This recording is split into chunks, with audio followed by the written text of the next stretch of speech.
Hello and welcome back to my channel. If this is your first time here, I'm Nurse Alyssa, and today we're going to be doing another case study. So today's case study is on arterial leg ulcers. So let's get started. So I will say this case study is, once again, it's just a made-up case study. This is not an actual patient. So I just do want to put that disclaimer out there because I cannot share patient information on my channel. But if you do have a scenario that you do want me to go over, it can't be a specific person scenario, but it can be just kind of give me some information like what kind of wound it is, how much drainage, that type of thing. Give me some information and I will take it from there. And you can do that by sending me an email at asknursealyssa@gmail.com. But let's get started with the case study that I have prepared for today. So it's an arterial leg ulcer. Name Sarah Johnson, age 70, gender female. She is a retired school teacher, widowed, lives alone in a single-story home with limited mobility. Now we're going to go over Sarah's medical history. So she does have chronic conditions. So she has peripheral arterial disease. She was diagnosed with this 5 years ago. She has hypertension. It is controlled with medication. She has high cholesterol and a history of smoking, but she did quit 10 years ago. Her past surgical history, she had right femoral popliteal bypass surgery 2 years ago due to severe claudication. So claudication is a symptom of peripheral arterial disease. It causes leg pain that's caused by reduced blood flow to the muscles. And then, as you can see, she is on different medications for her cholesterol, high blood pressure, and also for anticoagulants, so blood thinners, antiplatelets, so the platelets aren't sticking together. So when Sarah came into the clinic, she presented with a non-healing ulcer on her right lower leg, which has been present for the last 6 weeks. She reports increased pain, particularly when moving. So that is your intermittent claudication, okay? The blood flow isn't getting to the area, so it's causing pain. Patient's description of symptoms: the pain level is an 8 out of 10. It's worse on activity and is relieved by rest. So that's perfect description of intermittent claudication. And she also reports numbness and tingling in her toes. And this was my assessment. So the location was the ulcer on the lateral aspect of the right leg, just above the ankle. The size was 3 centimeters by 2 centimeters. It had well-defined edges with a punched out appearance. So most arterial ulcers, they do have that punched out look. And then your venous ulcers are more irregular shape. So the wound base is pale pink. It did have small amounts of serous drainage. The surrounding skin, it was dry, intact. It was cool to touch, and I did know loss of hair to the area. So when you have arterial disease, a lot of times you don't have leg hair. The exudate, once again, it was small amounts of serous fluids. Pain was sharp, worsening with activity. So I did put in risk factor analysis here. So peripheral arterial disease, we have decreased blood flow due to arterial occlusion. So that is a risk factor. Her age, increased risk of vascular disease. Hypertension and high cholesterol is a contributing factor to arterial disease. Previous surgical history, so she did have the past bypass surgery, indicating severe arterial compromise, okay? Now the investigation, we did wound cultures. They were collected, no significant growth, but it did show normal skin flora, which is very common for wounds. Blood tests, the complete blood count came back within normal limits.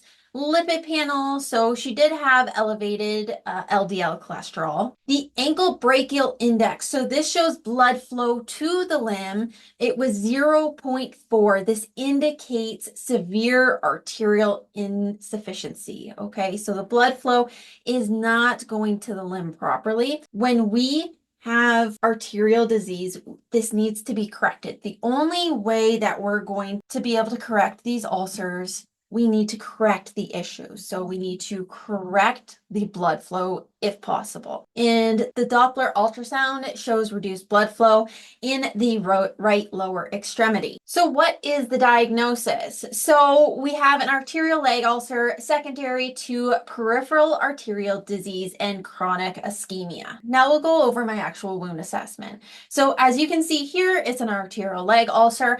Now, next to all of these, you can always see what we need to be doing. So it is a referral to a vascular surgeon. So we need to send off that referral to the vascular surgeon. That is so necessary, and we need to do that right away. The type of wound, it is a non-healing wound because of the ABI showing 0.4. This wound is not going to heal if the issue is not corrected. So as of right now, we treat it as a non-healable wound. It doesn't mean that the wound will not heal, but we need to correct issues before the wound will heal. If we don't correct the issues, this wound more than likely will not heal. Drainage type and drainage amount. So once again, it was small, serious amount of drainage. The odor, there was none. For the infection, we did do that wound culture and there was no infection, just normal flora. The pain is an 8 out of 10. This definitely needs to be addressed with the doctor.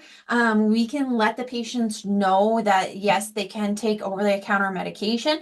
And if that doesn't work and the pain persists, we need to be talking to the doctor. But the vascular surgeon should be going over that. But from the time that we send the referral or get the doctor to send the referral, we need to be taking care of the pain. So they can talk to their family doctor about this. But once again, they can try over-the-counter medications. Normally at an 8 out of 10, over-the-counter medications are not covering it, but that's what we're going to tell them to use and also refer back to their family physician. The peri wound, it is dry and intact, and the wound base is a pale pink. Because we don't have the blood flow going to the area properly, it is going to be that pale pink. And a lot of times with arterial ulcers, we will see that black necrotic tissue, just that dead tissue on the wound. In this case, we do not have that today. So the management plan for wound care, what are we going to do? So first off, we need to send out that vascular surgeon request that we need the patient to see the vascular surgeon. We never debride if we do not have blood flow to the area, proper blood flow to the area. I wanted to put that in here because with arterial ulcers, we see a lot of slough, necrotic tissue,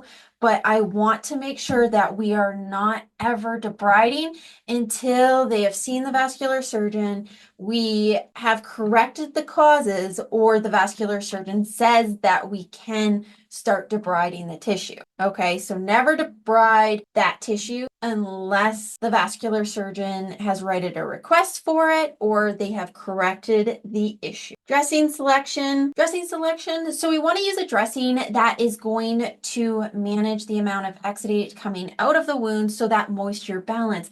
We want to have the wound stay eyeball moist. That is our best chances of healing. And for cleaning the wound, we're going to clean with just normal saline. We're going to avoid any harsh antiseptic. So as you can see from this flow chart now, if you've seen my other videos, other case studies, you would know this can be found in my book, Dressing Selection, the dressing selection part of it. All these charts that you are going to see are in that book. So if you do want that book, I will link it up above here, down in the description, and at the end. It's available on Amazon for purchase, okay? This chart, it's showing the exudate amount. We have a 1+, so just a small amount of exudate, and we have the dressings here that are appropriate for that amount of exudate. Now, not all of these dressings may be appropriate. We have to look at the wound as a whole and not just the exudate amount, okay? So we have acrylic, a hydrocolloid, and hydrophilic dressing that would be appropriate for this amount of exudate. Now, the next part of the wound that we need to look at is, do we have epithelial tissue or do we have slough and necrotic tissue? So in the case of this wound, we have epithelial tissue. It's pale, it's pink, Okay. Not the best for healing. Obviously, we don't have that blood flow for healing. That's what's caused the wound. So this is a non-healable wound, as I have circled here. So we do want to stimulate healing. So you can see all the dressings. We have acrylic, film, membrane, foam, gauze, hydrocolloid. Once again, these are not all acceptable for the amount of drainage that we have, as we've seen in our last previous slide. So I will take everything that we're seeing in these charts and put it on a separate page so you can see how it all goes together and how we come up with our final decision of our dressing choice. Now, as you can see here in this flow chart, we do have wound pain, but it is related to intermittent claudication. So we're not going to use a dressing because it's not really the wound that's causing this. It's more the blood flow to the area that needs to be corrected so that we don't have this pain. So we're going to refer them for over-the-counter medications and also to talk to their primary health physician as we wait for that referral to the vascular surgeon. So on this page here, this is where I've put it all together. So we had a 1+ drainage, and we had that acrylic, hydrocolloid, and hydrophilic dressing choice that we could use. Now the next one was our epithelial or granulation tissue. We have non-healable wound, so we want to stimulate healing. So we kind of match it here. So I have stars next to the ones up here that can be used. Now we look for them in here. So we have acrylic and a hydrocolloid. So these are the acceptable dressings that we can use on our wound. So a hydrocolloid dressing can help protect and keep the arterial ulcers moist, which is important for healing. They can also absorb wound fluids and prevent contamination and outside bacteria from getting in. Now, an absorbent acrylic dressing, these are transparent, waterproof, semi-occlusive, moisture retentive primary dressings that allow for monitoring of the wound or incision. So as you can see here, these are the two dressing choices. Personally, I would choose the hydrocolloid. It doesn't mean that the Tegaderm absorbent isn't an appropriate dressing. It's just you have to use your clinical judgment when picking a dressing choice, okay? Neither of them are wrong choices. Just personally, my preference to use the hydrocolloid dressing. But once again, both perfectly acceptable dressings to use. So we have our dressing choice that we're going to use. Now we're going to keep managing the wounds. So vascular consultation, we want to make sure that that referral has been sent off for the vascular surgeon, because this is the only way that we can correct the cause. When it comes to wound care, we can't just look at the hole in the patient. We have to look at the patient as a whole, okay?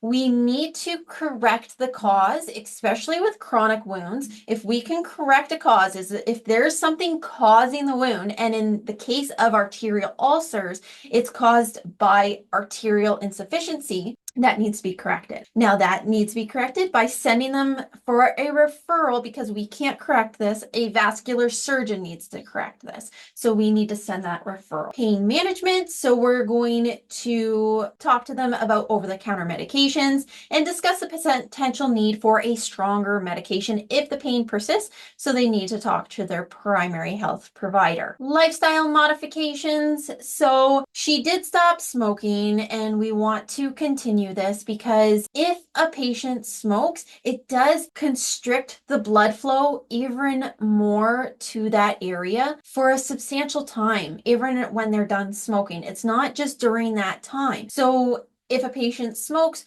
we want to ask them if they could slow down or stop if they can. But if they don't smoke anymore, we want to make sure that they don't start up. Obviously, this would not be a time, but this is a time where some people do go back to smoking just to reduce stress. So we do want to just educate on that also. Dietary changes, we want to recommend a heart-healthy diet and emphasize on low saturated fat and cholesterol intake. Exercise, so we do want to encourage the patient to exercise but just to do what's tolerable. So maybe a walking program. Exercise is super important for our patients. Even when we have arterial insufficiency like this, we need to encourage the patient to build up that tolerance and just go to a point where, okay, this is getting painful. Take a rest. And over time, our body will build up and it will help even with the pain, okay? So follow-up care,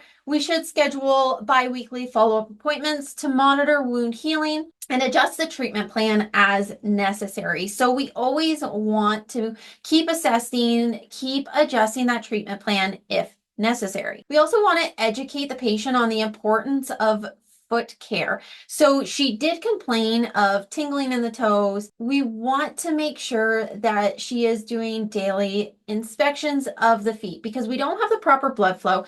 We don't have the proper sensations in the feet. So we could start having issues of, say, a toe going black because there's not proper blood flow. We just want to make sure that any changes are noted and are reported right away. So patient education, we want to discuss signs of infection, so increased warmth, redness, drainage, and when to seek medical attention. We want to educate on the management of their chronic conditions, including adherence to medications, regular monitoring of blood pressure and cholesterol levels. So the outcome of this, so Sarah would have seen the vascular surgeon and they were able to increase blood flow to the area. So after 12 weeks of treatment, Sarah's ulcer has shown significant improvement. It's reduced to a 1 centimeter by 1 centimeter. We have granulation tissue present now, and it's surrounded by warm, less pale skin.